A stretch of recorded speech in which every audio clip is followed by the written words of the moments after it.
E aí, pessoal, tudo bem? Queria agradecer muito a todo mundo que acompanha o nosso canal, né, sobre o filme da Jovem Guarda, sobre o movimento da Jovem Guarda em si. E com o agravamento mais uma vez da pandemia, a gente teve que se refugiar no interior. Então, longe da produtora, não dá para fazer os vídeos, né, que a gente costuma fazer com trechos do filme e das entrevistas que a gente teve com todos aqueles personagens da Jovem Guarda. Então, para não ficar sem postar nada, eu pensei assim, por que não contar um pouquinho da história de como foi feito o filme, né? Vamos ver se dá certo, se de repente vocês gostam dessa ideia. E que tudo mais vá pro inferno. Hoje é dia 1º de abril de 2021. Exatamente há 7 anos atrás, no dia 1º de abril de 2014, eu estava saindo para fazer a minha primeira entrevista para o filme da Jovem Guarda. Por que eu decidi fazer um filme da Jovem Guarda? Muitas pessoas me perguntaram, né? E aí eu comecei a ver o quanto que a Jovem Guarda tinha de preconceito com relação a outras pessoas, né? De outras pessoas com relação à Jovem Guarda. Porque, veja, eles falavam que, diferentemente da Tropicália, diferentemente das músicas de protesto dos anos 70, a Jovem Guarda não tinha conteúdo, não tinha um apelo filosófico, intelectual, e assim era um movimento sem importância. Mas eu gostava da Jovem Guarda. E imagino que outras pessoas também gostem. Então eu falei, não, eu gostaria e eu quero fazer um filme sobre a Jovem Guarda. Agora, como que a gente começa a fazer um filme sobre a Jovem Guarda? Imagino que eu tenha que ir atrás dos protagonistas, das pessoas que fizeram essa história, dos cantores que despontaram naquela época e que assim contaram a história e fizeram a história da Jovem Guarda. Mas como é que você fala com cantores que alguns deles estão há décadas fora da mídia, né? Procurando pela internet, eu encontrava muito pouca coisa. Encontrei um celular para shows do Newton César, que infelizmente já não funcionava mais. Consegui o telefone da churrascaria do Ed Carlos, que era o Ed Carnes, né? Talvez por ali eu conseguisse alguma coisa, mas parava por aí. Não tinha muito mais informação para ir atrás dos protagonistas dessa história.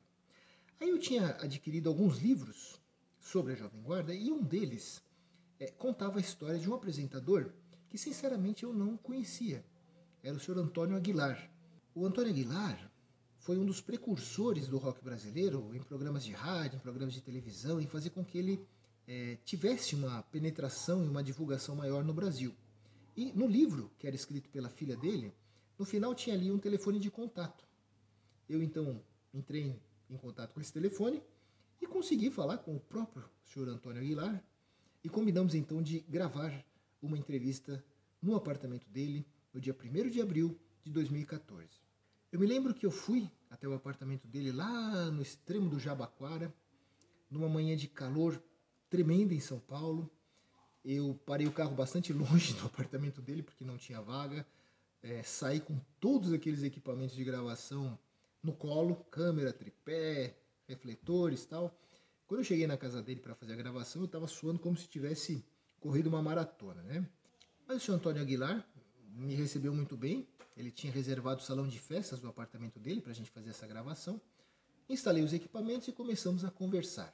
E ele me contou um monte de coisa interessante da vida dele, da Jovem Guarda, da história da música jovem brasileira, da história da chegada do rock ao Brasil e de tantos detalhes, tantas informações que só ele sabia, porque ele tinha passado por tudo aquilo e conhecia na experiência própria tudo aquilo que tinha acontecido. Terminada a entrevista, ele me convidou para uma outra sala, no próprio salão de festas lá do prédio dele, e aí ele abre um enorme álbum de fotografias e vai me mostrando uma série de detalhes importantes daquela época, até porque ele não era só um apresentador, ele era um fotógrafo também, né? Ele trabalhou para jornais como fotógrafo, e ali ele registrou cenas maravilhosas dessa época do começo da música jovem no Brasil.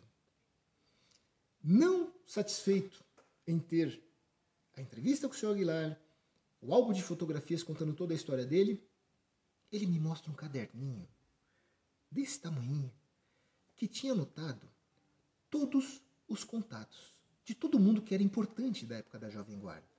Ou seja, aquela minha busca aquela minha pesquisa de como conseguir falar com os artistas, com os protagonistas da história da Jovem Guarda, estava ali, na mão do senhor Antônio Aguilar, e ele muito gentilmente me passou todos os contatos que ele tinha, pelo menos do pessoal de São Paulo, que era o que ele mais tinha contato. E foi assim, com aquela primeira entrevista e com a celestial ajuda, divina ajuda do senhor Antônio Aguilar e o seu bloquinho de endereços, de telefones, de contatos, que eu consegui começar a peregrinação, o documentário da Jovem Guarda. Tudo começou naquele 1º de abril de 2014, naquela entrevista com o senhor Antônio Aguilar e com o caderninho dele que me abriu as portas para aqueles que fizeram a história da Jovem Guarda. Nos próximos episódios eu vou tentar contar as entrevistas, como que eu consegui conversar com eles, como que eu consegui agendar os contatos de um a um, alguns mais fáceis, outros mais difíceis, outros muito mais difíceis, mas devagarzinho, passo a passo, com bastante insistência, eu consegui entrevistar quase 50 artistas da época da Jovem Guarda. Espero que vocês continuem acompanhando comigo a odisseia dessas gravações. Até o próximo vídeo.